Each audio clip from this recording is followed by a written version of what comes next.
we're going to transition now to three speakers who are going to talk about the engineering, not so much of the graft and the hematopoietic stem cell component, but it actually is the immune cells themselves, and particularly T cells.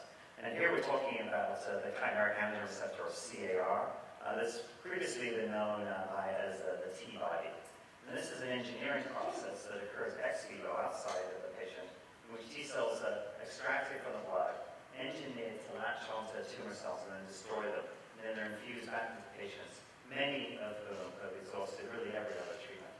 So first we're going to hear from Dr. Kalos, and he'll provide an overview of the patient response in a clinical research program that evaluated treatment of both pediatric and adult leukemia patients with these CAR-modified T cells, finding significant proof that this method not only works, but works importantly for a sustained period of time.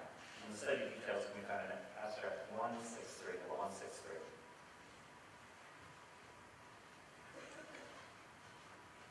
Good morning, and thank you for being here today. So I'm going to tell you about the efforts that we have ongoing at the University of Pennsylvania and Children's Hospital of Philadelphia to evaluate the ability to target leukemias using CARs. And I'm representing here the collective efforts of the University of Pennsylvania and our collaborators at CHOP. So I want to give a couple of introductions on the concepts that will help us understand what we're talking about. And the first one is a real brief overview of adoptive T cell therapy of cancer. Essentially, cells that blood is taken from patients.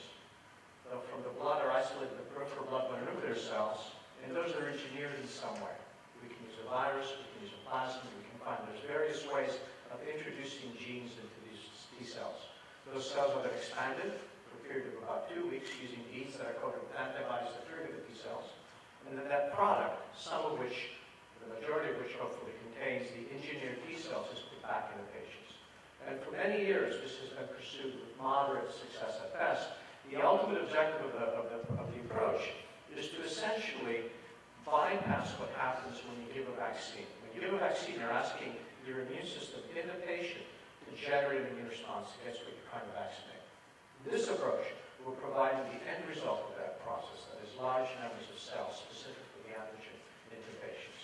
And ideally, the end result would be large numbers of potent antigen-specific T cells in the patient that can do what normal T cells do in the body. That is, when they see target, they trigger, they kill, they expand, and then ultimately they contract, because we don't want our body to have more and more T cells in response to every infection it encounters. And they contract, but they have the ability to respond to challenge. That's what our body physiologically does. These are essentially the holy grails of adoptive T cell therapy that I think you will find from these presentations and others at ASH have been achieved in a number of labs now. And we're presenting the efforts from 3 clinical trials that we have had ongoing at Penn for 3 years. OPAL-409 was the initial trial that targeted CLL, a disease in adults, elderly individuals generally, and most recently ALL, acute lymphocytic leukemia. A trial that we have recently started at Penn that asks whether there is a dose difference in terms of the numbers of T cells that we put in patients. And a pediatric trial targeting ALL that Dr. Perelman will talk about in more detail. And the general concept is we take a virus, we use a lentivirus. We use a lentivirus to introduce the genes into T cells. A CAR is a construct that is essentially a Frankenstein-like molecule. We have signage composed by antibody binding domains. We take these from antibodies that target surface antigens. The inside of it has triggers that signal to the T cell, we've engaged, do what you're supposed to do, proliferate and kill. And then we expand the cells using these beads that are coated with antibodies, as we talked about. The advantage of CARs is that it's MHC-dependent target recognition. T cells usually require appropriate MHC. There has to be an HLA match. So every therapy that you develop is limited to individuals of that subset of individuals. CARs are not matched by MHC. It's an antibody binding domain. As long as you express the molecule, you're targeted. Every surface molecule is a target epitope. If you have 10,000 molecules on the surface, everyone is targeted. T cells normally target epitopes processed from proteins. And this is essentially targeted antibody delivery coupled to potent effector function, effector cell activation. At Penn, we have pioneered the use of the infusion early post-conditioning. Patients are typically conditioned. Their immune system is, they get a chemotherapy, which is moderate, mild to moderate, to reduce their endogenous immune cells, and we provide no cytokine support. We infuse the T cells as is. This is summary of the previous reported patient cohort. We reported on our first 3 CLL patients in papers in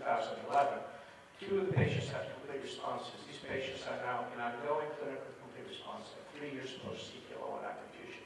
A single infusion of the T cells has resulted in this phenotype. We can still detect the cells in patients molecularly. Both patients are in deep and complete molecular remissions. There is absolutely no evidence of any disease, looking very, very sensitively.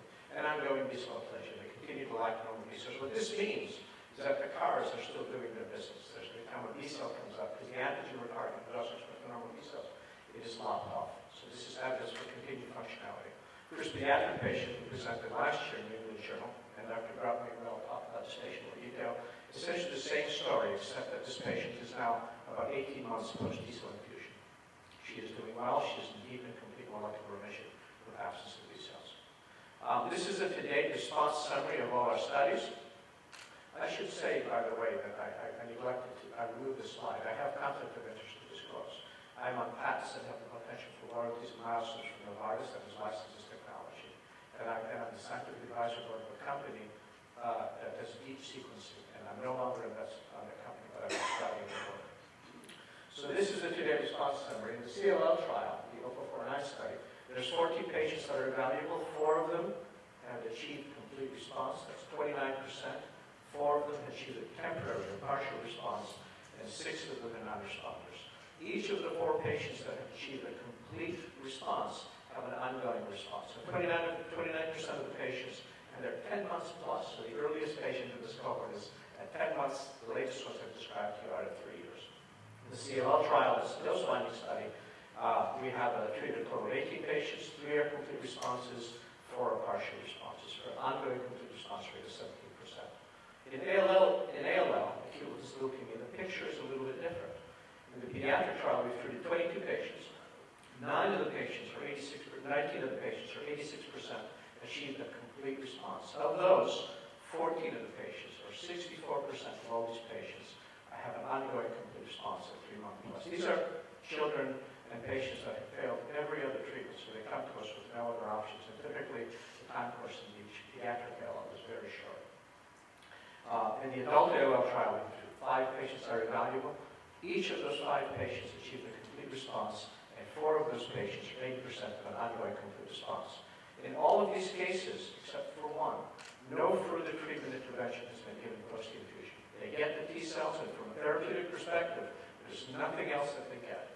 One of the patients in the adult ALL trial elected to receive an allogeneic transplant after he achieved molecular remission with that therapy. So one of the patients went into another therapy, but with no evidence of disease. This is some of the data to show you. Lawrence, am I running short of time? Okay.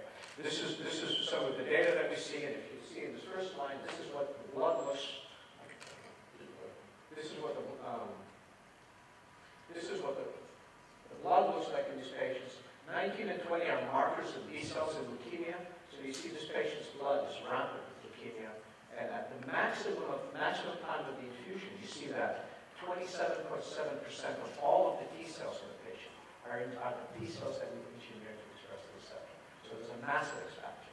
If you take year 1 up to 1 year, there's absolutely no evidence of either B cells or tumor in the patient. So this is ongoing B cell aplasia. And the T cells can decline, but we can still detect them. This is a reagent that detects the T cells here. We can track that molecularly, and I'm showing you here data in the blood and the marrow of this patient. So you see the expansion of the T cells, the contraction, and the long-term persistence.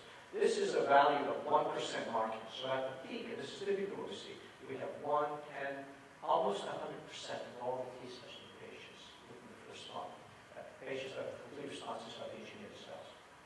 We can also track these by different methods, flow cytometry. This is what normal B cell levels are, more or less. The tumor is way up here. It goes down. This is essentially noise. You can imagine little dots that pop up on the spots occasionally that we have to count as a signal, even though they're probably not a signal. And you see the T cells expanding as the B cells are going down and the T cells persisting. What we have observed, so we need to understand mechanistically what's happening with this treatment. There are thousands, hundreds and hundreds, or tens and tens of questions. And we're trying to figure out what is associated with this treatment efficacy. Because as we talked about, not all patients respond. One of the things that we noted clearly is that responding patients have higher levels of marking. So it's associated with all these patients. This just stopped working.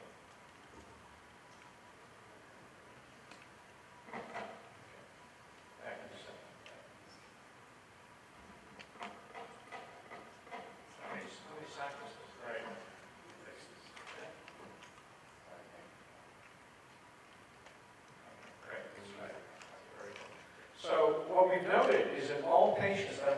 response, and this is just a snapshot of it.